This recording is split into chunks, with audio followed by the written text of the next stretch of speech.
స్వాగతం. ఈ రోజు మంచిర్యాల నగరం గోపాల్వాడలో బీరయ్య ఉత్సవాలు చేయడం జరుగుతున్నవి. బీరయ్య ఉత్సవాలు 8 రోజుల పాటు రకరకాల పూజలతో బీరయ్య దేవుడికి పూజించడం జరుగుతుంది. బీరయ్య ఉత్సవాలలో పూజారులు, గోపాల్వాడ ప్రజలు, నాయకులు తదితరులు పాల్గొనడం జరిగింది. ఈ రోజు మంచిర్యాల నగరపాలక సంస్థలోని 12వ వార్డు గోపాలవాడలో మా కులదైవమైన బీరయ్య మహోత్సవాలు ఈరోజు గోపాలలో జరిపించడం జరుగుతుంది. ఈ యొక్క కార్యక్రమం 9 రోజుల పాటు ఉంటుంది. ఈ యొక్క కార్యక్రమం మా యొక్క కులదైవమైన మాకు అన్ని కులాల వారు అన్ని అష్టైషాలతో సంతోషంగా ఉంటారని ఈ యొక్క కార్యక్రమాన్ని అంగరంగ వైభవంగా ఖచ్చితంగా జరిపించబడుతుంది. మాకు తారతమ్యాలు మా కులదైవం వచ్చేసరికి మీ అందరూ ఒకటే ఈ యొక్క దైవాన్ని మనస్ఫూర్తిగా ఉంచుకుంటాం. అంటే మా ఇంట్లో ఒక పెళ్లి అయినట్టుగా ఈ యొక్క బీరయ్య కళ్యాణ మహోత్సవాన్ని అదే విధంగా జరుపుకుంటాం. ఎందుకంటే ఇది కేవలం మా కులదైవం బీరయ్య, అక్కమ్మ అంకాలి, అదేవిధంగా అమరావతి ఈ యొక్క దేవులను స్మరించుకుంటూ ఈ యొక్క కార్యక్రమం చేసుకోవడం జరుగుతుంది. ఈ యొక్క కార్యక్రమం మేము 5 సంవత్సరాలకు ఒకసారి ఈ యొక్క కార్యక్రమం చేసుకోవడం జరుగుతుంది. ఈ మా తాతల నుంచి ఈ యొక్క పండుగను జరుపుకోవడం జరుగుతుంది. దైవం మాకు అన్ని విధాలుగా సంతోషాన్ని ఈ కార్యక్రమం తీసుకుంటుంది. ఈ కార్యక్రమాన్ని మాకు దైవం మా దిశ మా అందరికీ తెలియజేస్తున్నాం. మహోత్సవం 9వ పాటు ఒక్కొక్క రోజు ఒక్కొక్క రకంగా అంగరంగ వైభవంగా ఇలా అందరూ వచ్చల పట్టణంలో ఖచ్చితంగా ఈ యొక్క మా గోపాలం జరుగుతుంది. ఈ యొక్క కార్యక్రమం అదేవిధంగా దుర్గాపురం జరుగుతుంది. ఈ కార్యక్రమాన్ని అంగరంగ వైభవంగా 9వ పాటు అందంగా చేస్తుంది. 5వ రోజున శివపట్టడం, 6వ రోజున వేషాలు వేయటము, 7వ రోజున పట్నము, 8వ రోజున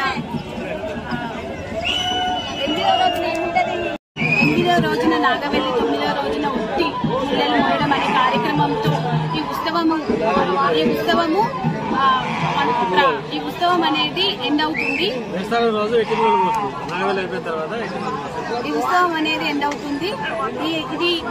ఇది కుర్మ కులస్తులము. మేము 5 సంవత్సరాలకు ఒకసారి అంగరంగ వైభవంగా ఈ బీరయ్య పండుగను జరుపుకుంటాము. ఈ కార్యక్రమంలో అందరూ ఇక్కడ ఉన్న కుర్మ కులస్తులం అందరము పాల్గొని ఈ కార్యక్రమాన్ని బీరయ్య వివాహాన్ని విజయవంతంగా జరిపిస్తాము. నాకు ఈ అవకాశాన్ని ఇచ్చిన అందరికీ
వీరయ్య నీకు